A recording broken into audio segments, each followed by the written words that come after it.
Hey guys, Tbull here. Today I got a game in the New Orleans for. I got Einstein, Makawa, and the Scharnhorst. Scharnhorst boosts the accuracy, Makawa the concealment. If you don't have Einstein, which most of you don't, I usually recommend Kincaid. You got access to Ingenious, which helps with the turret verse. Also allows you to know when you're being targeted, which is valuable.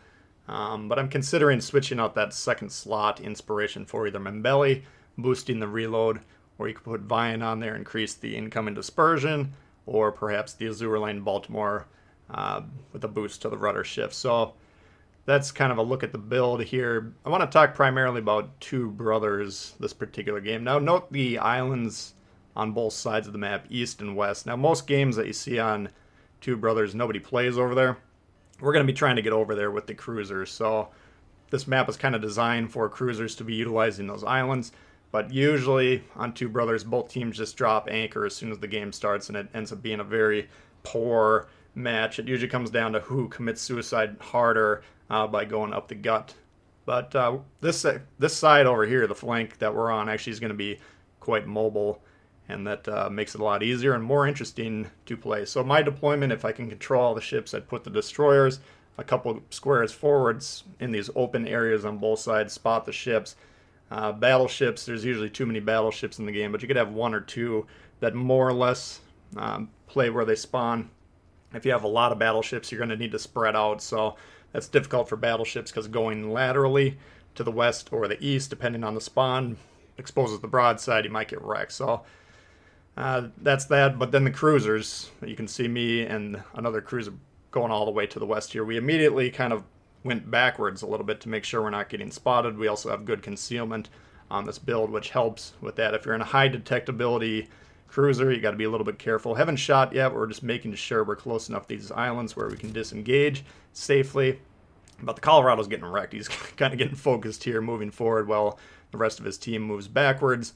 And unfortunately, he's trying to have fun playing the game, but when you're the only ship moving forward on your flank, you're going to get focused. So once we recognize that he's getting wrecked, we're going to chime in with the guns here, see if we can pick up a little bit of damage.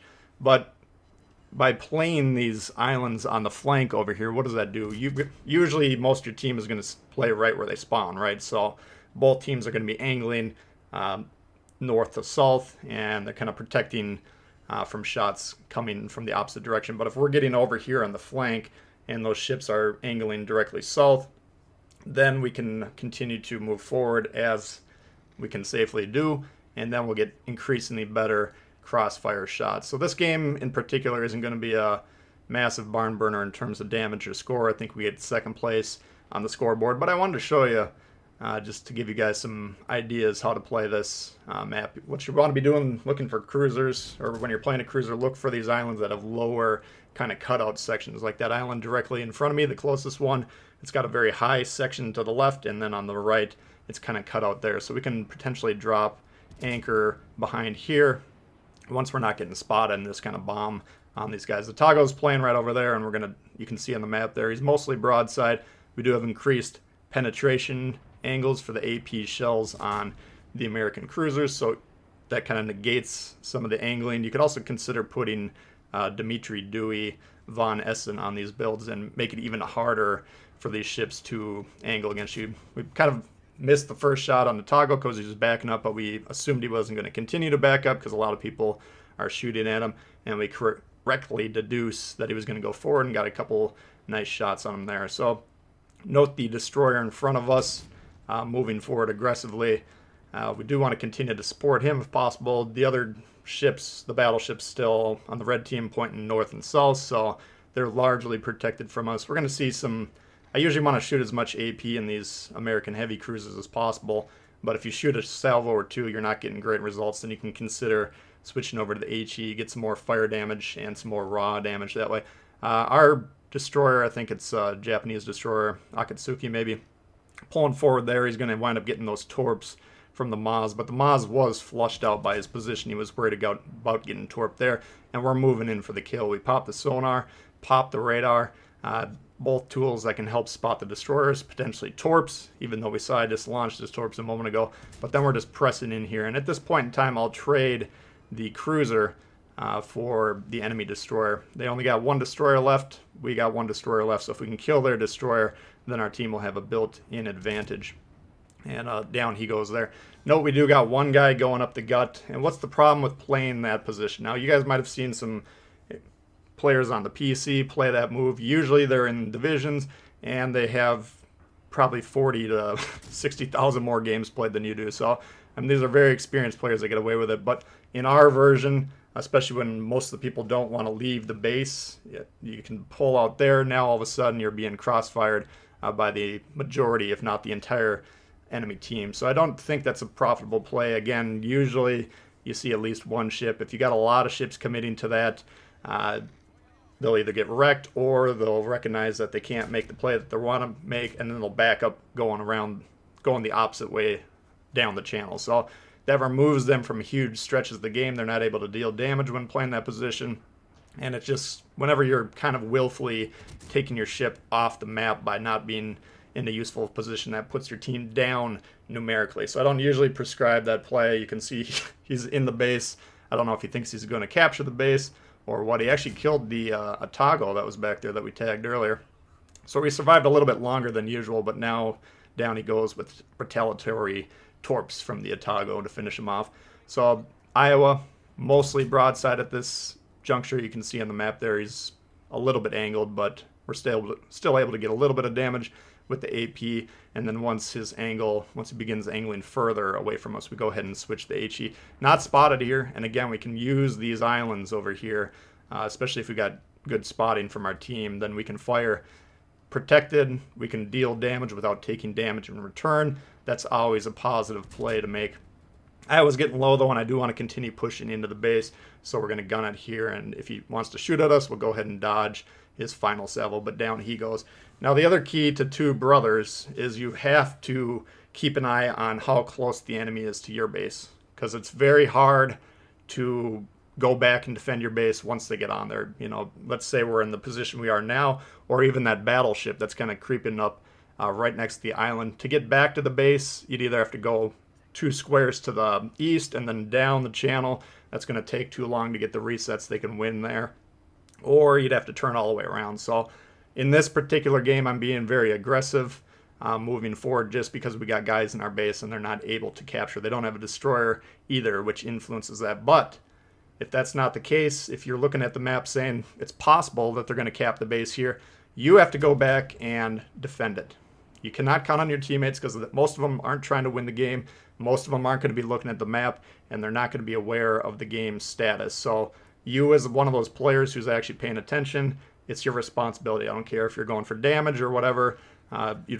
Assuming you're trying to get the win, you have to kind of go back and defend the base. Again, in this particular match, we don't have to. So we're going to be pressing into the base here. If they want to come back and defend, we'll kill them. If they don't, we'll go ahead and cap the base and win that way. So yes, we've slaughtered them at this point in time. Massive discrepancy in ships. Looks like we're up about 5 ships there. But atypical. Usually, both teams late can capture the base. And you can lose a lot of games on Two Brothers just by not paying attention to the base and the attempts to capture the base by the enemy team. So a lot of people are always asking me for tips on the New Orleans. We haven't talked too much about the ship in this particular match, but good AP, not as good as the Baltimore. Fairly high arcs, so we can play the islands a lot better than many of the cruisers. So playing kind of an island hopping strategy like we're attempting to do here, utilizing that cover, easier to do in the ship. Durability, not great. You can't be taking a lot of shots in the New Orleans. You can't be angling against battleships. I think the one juicy shot that we took was against the Iowa, I believe, or one of the battleships at least. And presumably we were semi-decently angled at least, but they're not going to have trouble punching through there. There's a lot of flat angles at weird junctures as well. Like, look at the rear of that ship. You got that flat part just above the turret. Anything that hits there, even though you're technically angled against that ship, flat surfaces when AP hit them equal penetrations and internal detonations. So you got to rely more on terrain and cover for protecting yourself than, raw armor angling. You can spec this ship for mobility, dodgeability, working on the speed and the rudder shift if you want. You can get away with that until they start landing the shots, but if you're really good at dodging the shots, then potentially you can make that work as well. It's not a barn burner in terms of speed or anything, but it's decent speed for a cruiser, so potentially you could do that. But in general, I'd be looking more for cover utilizing these islands. So, those are kind of the keys for the New Orleans.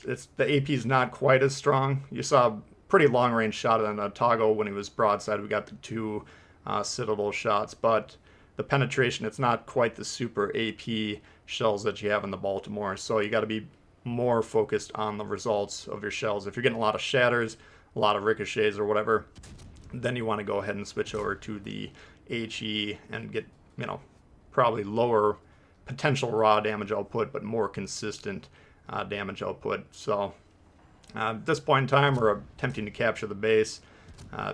Don't really need to at this point in time since the Cleveland's got plenty of guys shooting at them. I'm going to go ahead and take one more salvo with the HE. Then once he's behind that island, we're going to keep an eye on him. He remains broadside. We'll go ahead and switch over to the AP, attempting to grievously wound him here. But yeah, that's more or less going to do it for this one. So hopefully those tips give you kind of a new way to look at Two Brothers. I think this map is really fun when played well, but when everyone just sits there in their spawn not doing anything, then it's probably the most boring map to play in my opinion. So that'll do it for that one. Hopefully you guys did enjoy it. If you did, please hit the thumbs up. New to the channel, consider subscribing. We got lots of World of Warships coming all the time. Questions, comments, leave them below. Love to hear from you, and we'll see y'all later. Peace.